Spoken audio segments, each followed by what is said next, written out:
ایک طلب کرنے والے نے عذاب طلب کیا جو نازل ہو کر رہے گا یعنی کافروں پر، اور کوئی اس کو ٹال نہ سکے گا، جو بلندیوں والے اللہ کی طرف سے نازل ہوگا، جس کی طرف روح القدس اور دوسرے فرشتے چڑھتے ہیں، اس روز نازل ہوگا جس کا طول 50,000 برس ہوگا۔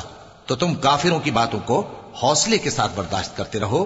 لوگ اس دن کو دور سمجھتے ہیں جبکہ ہماری نظر میں وہ قریب ہے، جس دن آسمان ایسا ہو جائے گا جیسے پگھلا ہوا تانبا، اور پہاڑ ایسے جیسے رنگین اون، اور کوئی دوست کسی دوست کو نہ پوچھے گا حالانکہ ایک دوسرے کو سامنے دیکھ رہے ہوں گے۔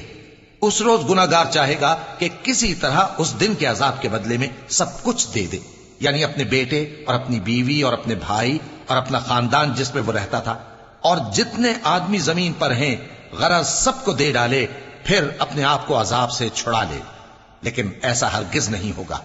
وہ بھڑکتی ہوئی آگ ہے، کھال ادھیڑ کر کلیجہ نکال لینے والی۔ وہ ان لوگوں کو اپنی طرف بلائے گی جنہوں نے دین حق سے اعراض کیا اور منہ پھیر لیا اور مال جمع کیا، پھر سینت سینت کر رکھا۔